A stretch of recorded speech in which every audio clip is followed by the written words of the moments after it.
Good morning, guys. Happy Tuesday to everybody. I hope you guys slept well and you probably have your cup of coffee now. And yeah, so I hope you're ready for another English session. So today we will be, as I've said, revising literary text so that we'll be continuing with poetry. Okay, let's just go back. My thing just loves jumping around.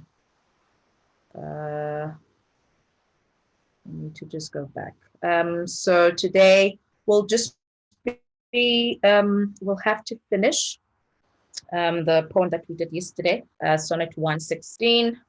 That's by William Shakespeare. Okay. But the focus today will be introduction of poems. Okay, so we'll be going through three poems. Hopefully, time will allow, and discuss the poet's background, read and analyze the poem, and then discuss the poetic devices. So I will need your participation, please. Okay. Right. So that's our sonnet right here. Um, I'm just going to read it. Okay, just to refresh ourselves, and then we will look at the summary, and yeah, and then we will finish the questions. Okay, and the poem reads: Let me not to the marriage of true minds admit impediments. Love is not love which alters when it alteration finds, or bends with the remover to remove. Oh no, it is an ever fixed mark that allows on tempests and is never shaken. It is the star to every wandering bark, whose works are known, although his height be taken. Love loves not time's fall, though rosy lips and cheeks, within his bending sickle's compass come.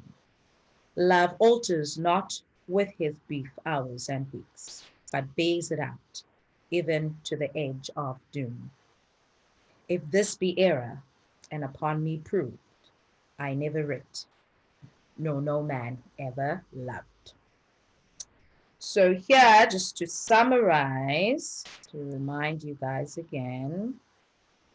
So if you look at the first quatrain there, it is about what love is not.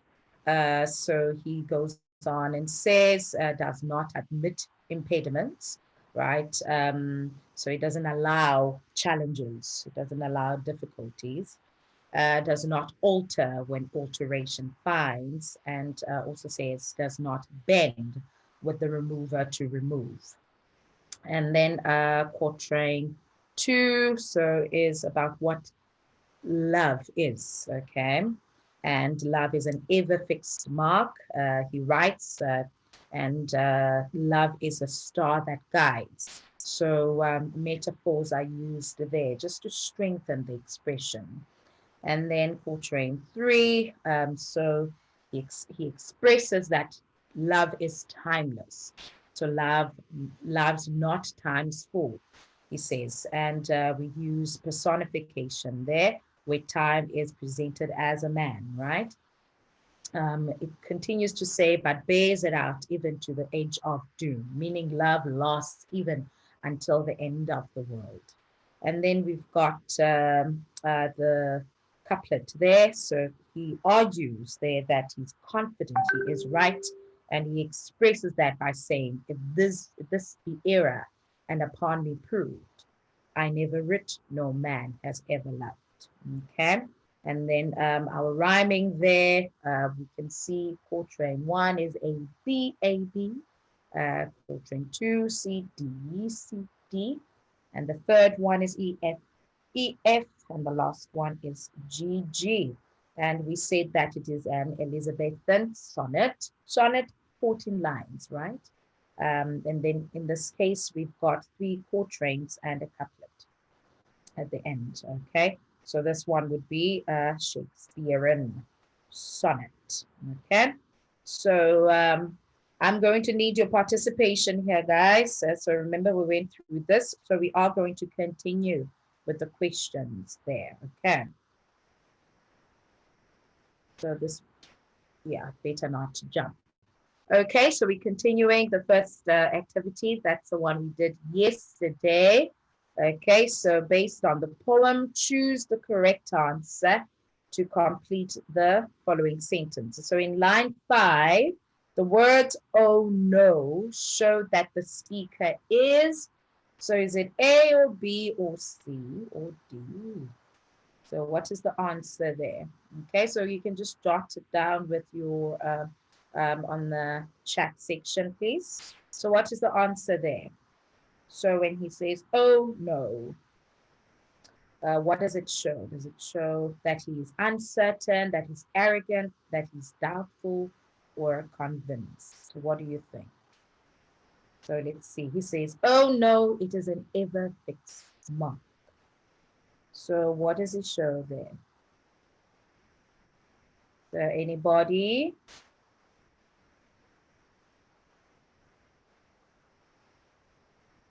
All right, there we would say there it's D, okay? So he is convinced, okay? So we say that he is quite confident about the everlasting quality uh, of love, all right? And then number 6, refer to line 7. It is the start to every wandering bark. So you need to give a literal meaning of the underlined words. So wandering bark. So what do you think the meaning is there? It is a start to every wandering bark. We did mention what a bark was. So can anyone remember? So what do you think the answer is there?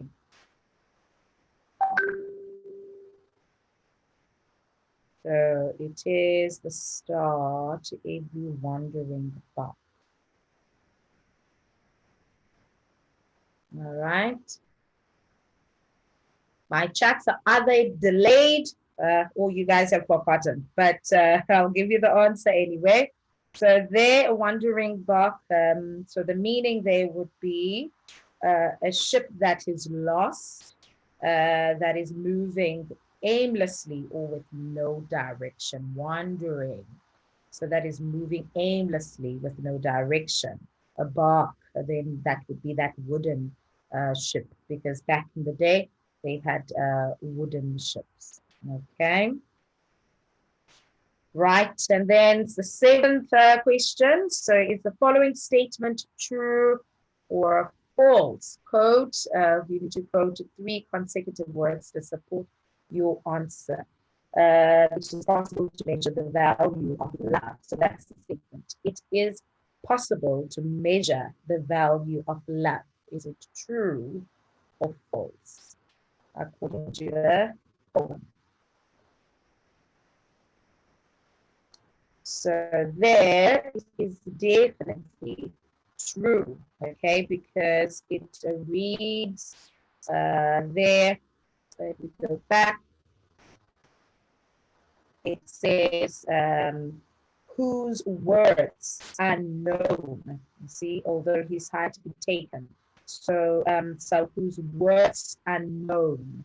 Okay, so the answer there would definitely be true. Okay, so it is definitely impossible, according to the text, to measure the value of love. Okay, and then number 8, refer the following words in line 9. Loves not times 4. What is the figure of speech there? So identify the figure of speech that is used there. We did mention it in the summary.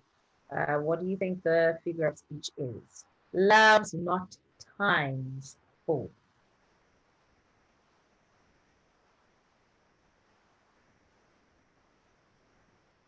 So the figure of speech that has been used there. So we would say So that would be personification, okay? Or we would say apostrophe, okay? So that would be number 8, and then 9 refer to lines 13 and 14. If this be a man ever loved. So we'll just go back to it. Let's read the question. How does the poet use the last 2 lines to make his argument on true love convincing? So those would be the 2 last lines, the couplet. So how does the poet use the last 2 lines to make his argument on true love convincing? So the last two, if this be error and upon me prove, I never writ nor no man ever loved. So we would say there, if what he says about love is not true, then it is also true that he did not write this poem. However, you are reading what he has written, okay? Therefore, he did write this poem, and therefore, what he says about love is true. Okay, so that is how you would answer that one. And lastly, do you agree with the speaker's view of love? You need to explain your answer. So when a question asks you for your own view or opinion, you must say if you agree or disagree. Okay, it's your opinion, and then you need to give reasons for your viewpoints. Okay, if you want to get 2 marks there, so you would need to state whether you agree or disagree and give reasons. And remember, they have so you need to use the information in the text as reference when you give that reason. So, do you agree with the speaker's view of love? Explain the answer. So anyone who would like to try that? Anybody? So do you agree with the speaker's view of love?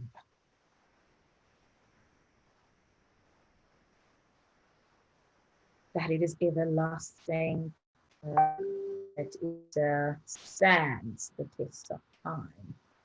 It withstands the challenges that come one's way.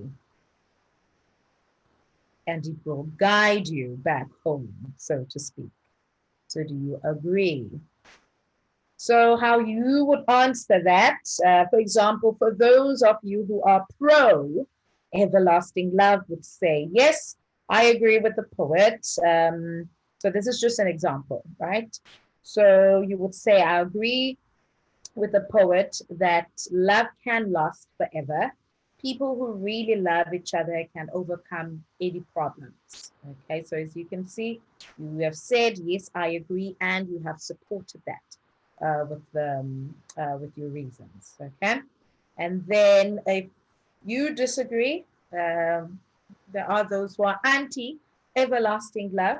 If you do disagree, then you would write something to the effect of, no, I disagree, or I do not agree with the poet, because these days love is superficial and often marriages do not last. Okay, so you can give that type of answer. So it is open-ended. So you are not required there to, yeah, so even though you quote the text, but you can give your own view. Okay, right, we continue. Okay, so these would be your answers. Okay, all right, but we're not going to spend a lot of time here. Then you can just have a look at the answers. Okay. Right, now we continue to poem number 2. That is by John Donne, titled Death Be Not Proud.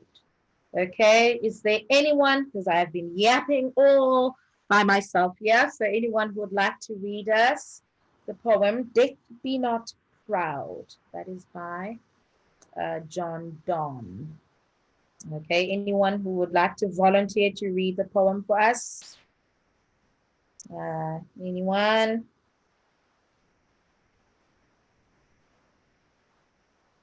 Or shall I read it by myself? Okay.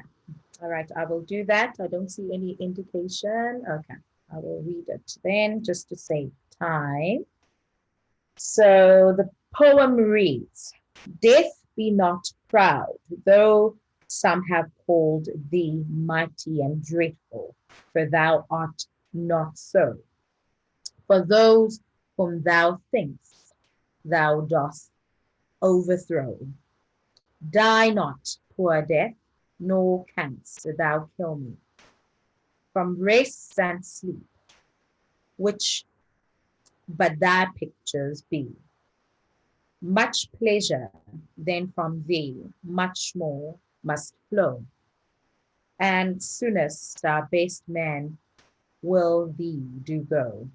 Rest of their bones and souls delivery. Thou art slave to fate, chance, kings and desperate men, and dost with poison, war, and sickness dwell. And poppy or charms can make us sleep as well. And better than thy stroke, why swellest thou then? One short sleep past, we wake eternally, and death shall be no more. Death thou shalt die. Right, so okay, so this, as I've said, is a poem by our dear John Donne, and he was also in, so during Shakespeare's time as well. And yeah, so if we look at, for example, the type of form there, so that is a poem that is Italian, or we can say it is a Miltonic sonnet. Okay, and this is because it's got the 14 lines, okay, and the 14 lines, so you get many different types of sonnets. So this one is, we've said, is an Italian or Miltonic, and it's got an octave of 8 lines made up of 2 quatrains and a sestet or 6 lines, okay? So the sestet is made up of 1 quatrain and a rhyming couplet at the end of the poem. And the rhyming scheme in the sonnet would be A, B, B, A, Abba, Abba, A, B, B, A, B, B, A, C, D, D, C, E, E. Okay, so that would be our, so the type, that would be the type or form. Okay, and then if we look, so we will just go, so we will go quatrain by quatrain. So the theme there would say is death, right? The speaker talks to death as if death was a person here in the first quatrain. And this is a figure of speech again that's called personification. So by personifying death and giving it a human quality, which is pride, the poet makes death less scary. Death then only has the same power as people like you and me. And the speaker is using another figure of speech here called apostrophe. So he says, no, not, so we don't in this case view the apostrophe as a punctuation mark, okay? Here, apostrophe is when you speak directly to an absent person or thing as if he or she was starting or standing in front of you. Okay, so just notice the difference there, okay? So in this case, apostrophes when you speak directly to an absent person or a thing as if they were standing in front of you. Okay, so the poet orders death to not be proud. Okay, so meaning arrogant, because people do not really get defeated, meaning overthrown by death. In fact, death cannot kill anyone, not even the speaker. He expresses. He explains in the rest of the poem with death cannot, or why death cannot really kill someone. And he, however, says that only some people consider death mighty and dreadful.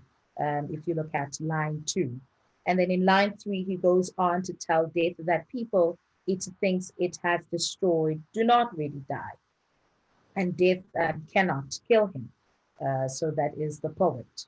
He mocks death by pretending to feel sorry for death, calling it poor death. And he's using the word poor in an ironic way here, as he does not really pity death there. So he's being ironical. Okay. And then if we look at the second portrait, so he expresses that people who die look like they are resting and sleeping. So both rest and sleep are enjoyable. So he says they give us much pleasure, he says. Death is just a copy of these pleasant experiences. So he doesn't liken it to something tragic, but rather something that is that gives one much pleasure. He continues to mock death by saying that if sleep is great and death is like a big sleep, then what an even greater pleasure death must be. Even more, the quicker people die, the better for them. So he says, their soonest our best men with thee do go. So that's in line 7. So the poet there gives his evidence for this in line 7 and 8. You will see where he expresses that. So he says, the best men, so those with the true faith, welcome death because it rests their bodies. Okay, so they rest rather than, die tragically and everyone is sad. So he says, and delivered or delivers their souls to God. And then the third portrait, the speaker continues there to criticize death. He says that death does not have power to kill people on his own.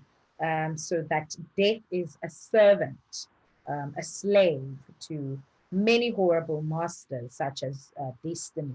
So that's where he says fate and accidents. So that's chance, which may kill us. So death also works for desperate men.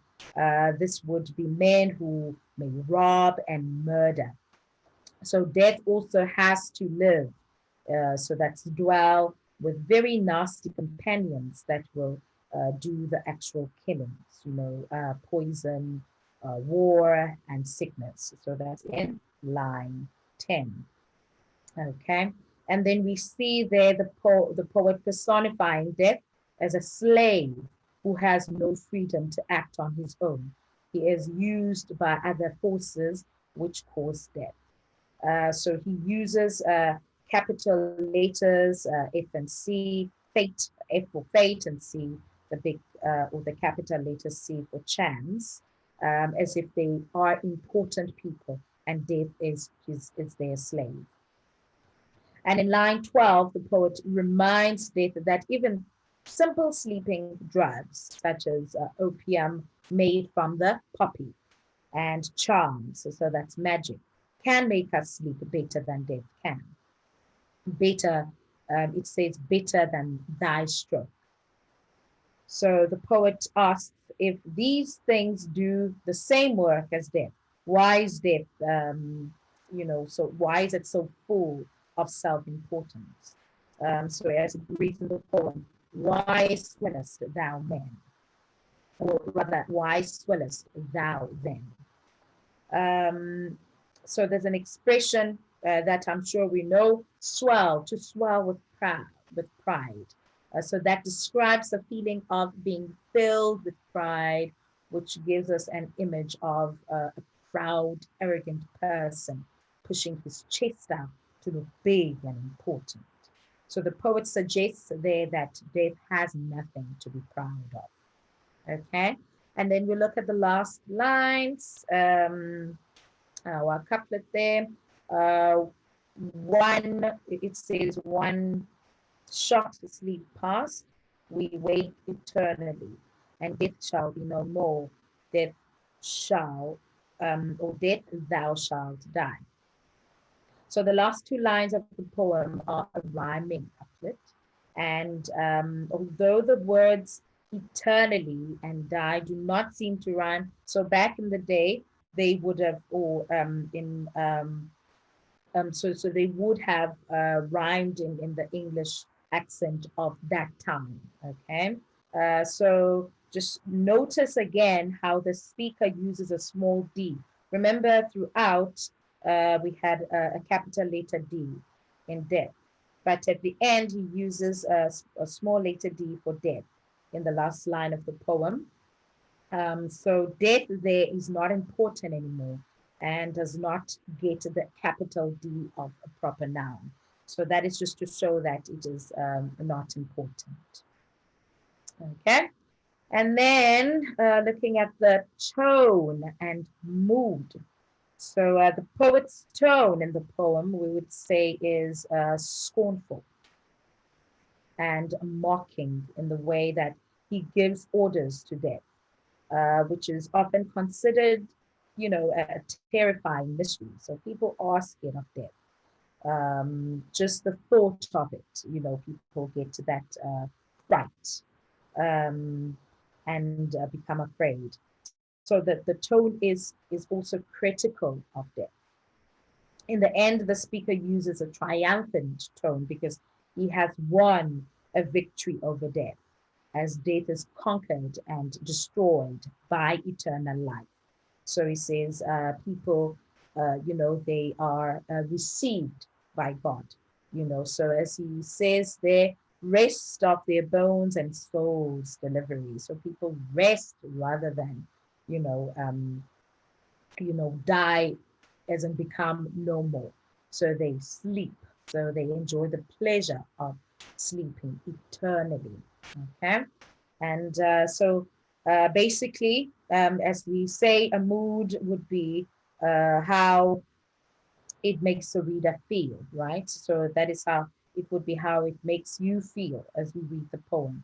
And so when you read the poem, do you feel happy, for example, angry, or do you feel indifferent? Okay, so that is how you need to view the tone and or rather, that is how you need to view the mood of the poem. Okay, right. So we'll move to, okay, just maybe before we move to the questions. So let's just have a look at the words to know there. And maybe if you can guess, I'm sure some of you have will know these words. So if you can guess the words, you can just type them. You can just type them in the chat section. Okay, so the meaning of the there. What do you think the meaning of the is there? So that's Old English. So what is meant by the word the? So what do we mean when we say the? So that would be you.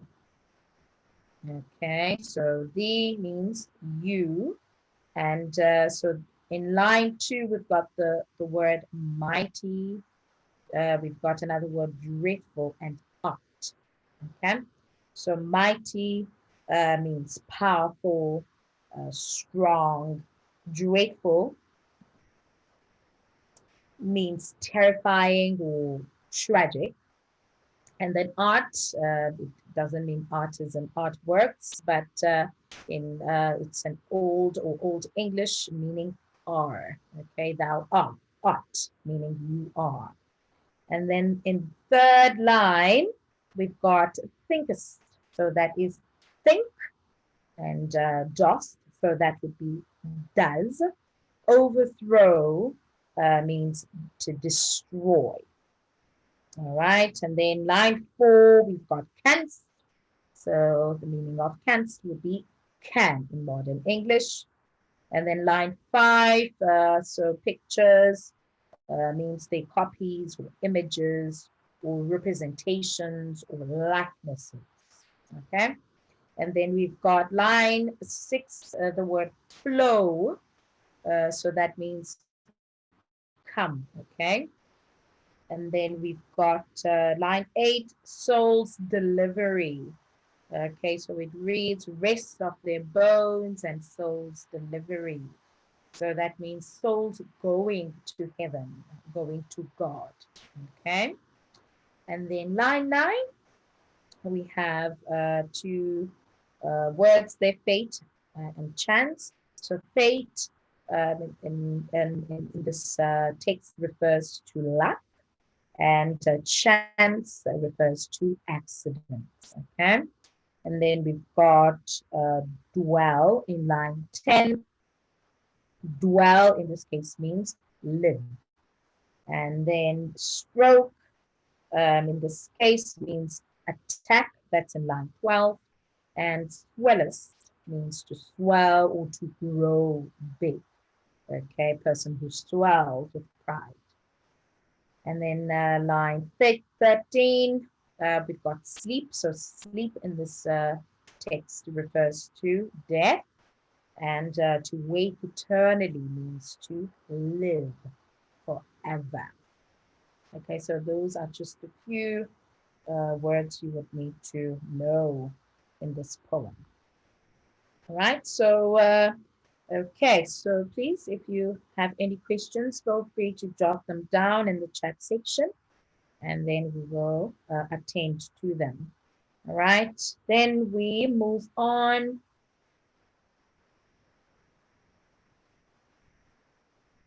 Let's move, yes, so we move on to activity 2.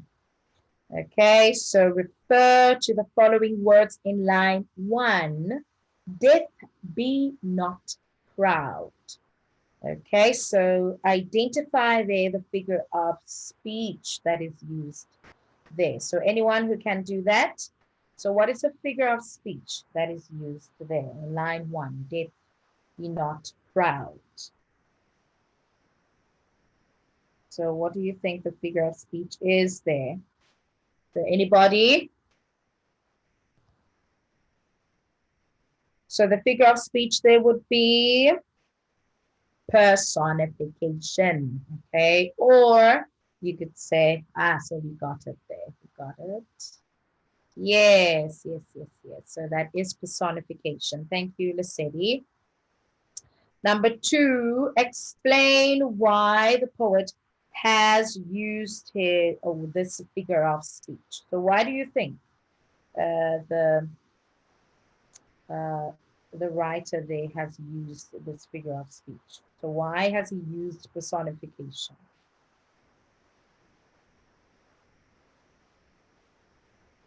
All right, anyone? So why do you think he's used personification there? Why are we referring death as a person?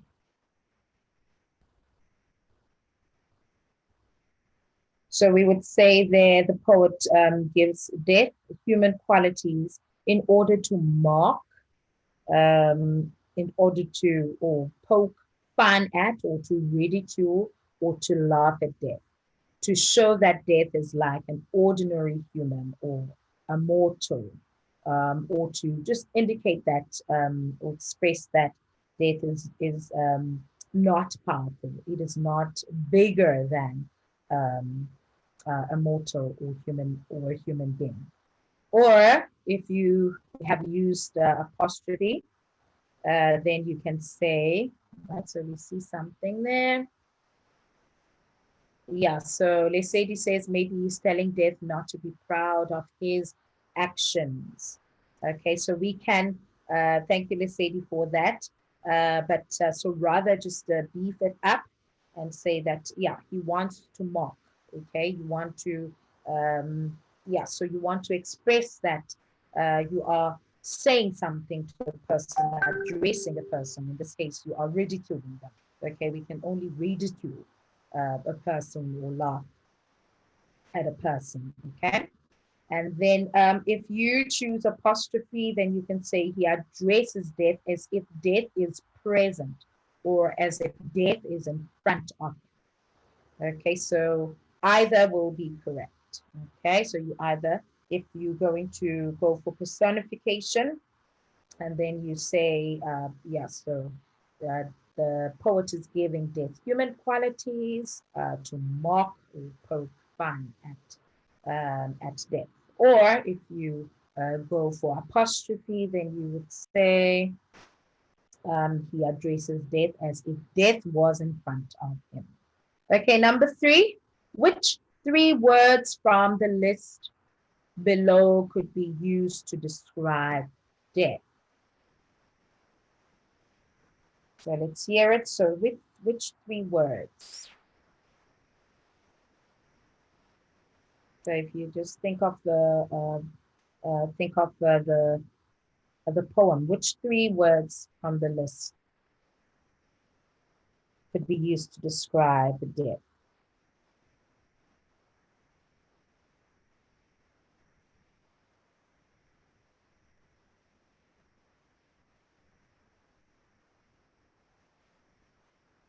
So the first, I would say arrogant, right? I would say arrogant. That would be my first. And clever? No, definitely not. Proud? Definitely. Okay, even from the title, definitely not proud. Okay. And friendly? Definitely not. Loving? Definitely not. Overconfident? Yes. So the 3 words would be arrogant, proud, overconfident. Okay. And then number 4, is the following statement true or false? Everyone fears death. So you would need to quote 1 word from the poem to support your answer. Everyone fears death. Is that true or false? Okay, so we'll go back to the poem so that you can see which word. Okay, so let's see.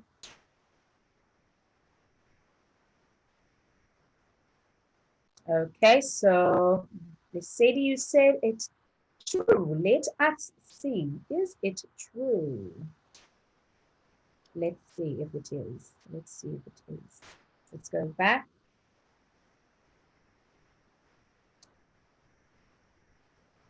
Definitely not. So it is false because we've got the word some there, okay, rather than all in the poem. Okay, so we've got some.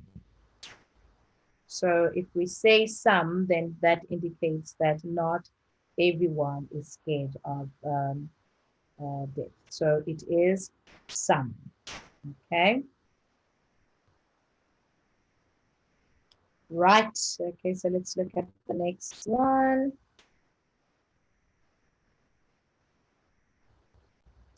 All right, number 5, complete the following sentences by using the words provided in the list below. So write down only the words, okay. So you just provide the words. So what are the words that you would choose there to complete? So the poet says that rest and sleep are pictures of death, meaning they only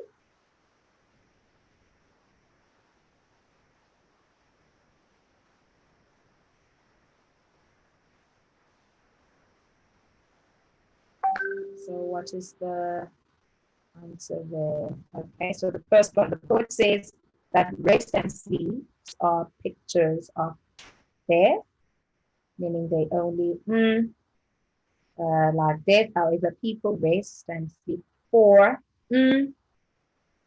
So what is 5.1?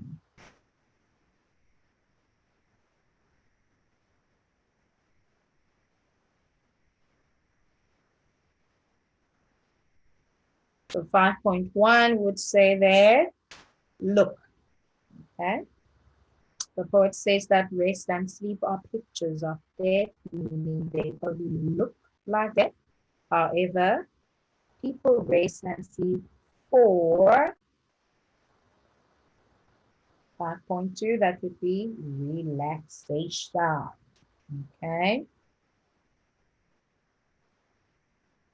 Okay, so for the sake of time now, we will run to the sixth question.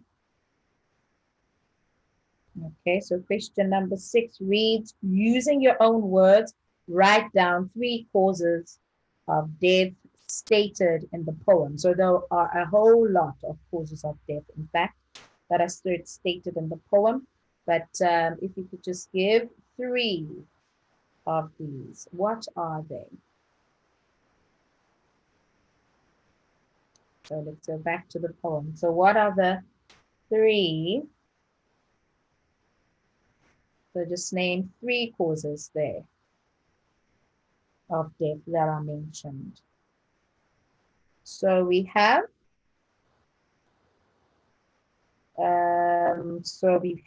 fate, so that's 1. Then we can say you can die in an accident, so that's chance. And then your death can be ordered by kings, it mentioned, or you could say powerful people. You can die in war, that's another one. You can be murdered, that's another one. You can kill yourself, so that's suicide, so you can choose any of the 2. That's another one. You can die by taking poison, or you can die from illness or disease. So you can choose any of these. Okay, right, number 7. Oh, no. Okay, and then I'm showing you the answers now. Number 7, referring to the following words in line 12. Why swellest thou then? Explain the meaning of these words as they are used in the poem. Why swellest thou then?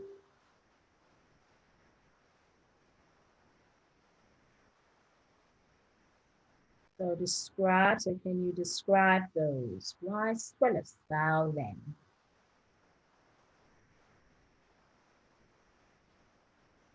So there, the poet, so the poet is questioning or asking why death is filled with pride, okay? Or why death is arrogant, or you can say pompous, or haughty, or swollen with pride. Okay, so any of those. And then number 8, refer to lines 10 to 14. Name 2 things which have the same effect as death. So line 10 to 14. So let's see. So you name 2 things which have the same effect as death. So 10 to 14, so that would be the third quatrain. So what are they? So they would be, okay, for the sake of time now, so those would be poppy and charms, okay? And then we continue. We have 1 minute, so we do it quickly. Continue. So number 9, write down the correct, also to give the correct tone, word in brackets for each of the following lines. So a death be not proud, for thou art not so. So A, so the tone would be critical. Death be not proud, for thou art not so. So the tone there is critical. B, thou art slave to fate, chance, kings and desperate men. B, we could say also there that the tone is critical. And then C, and poppy or charms can make us sleep as well. And better than thy stroke, there he is mocking death. So the tone there we would say is mocking. And the last one, death, thou shalt die, we would say is triumphant. Okay. Great. And it is, okay, we have run out of time now, unfortunately, so we will have to leave that, but you will have access to the recording so that you can see the rest of it. Okay. So we will leave it there for today. So thank you very much, guys, for joining. And please remember to tag us on the socials. Okay, we're here every day from 9 o'clock until 9:45. So thank you very much for tuning in, and please have yourself a lovely day forward, and we will meet back here tomorrow. So enjoy and take care.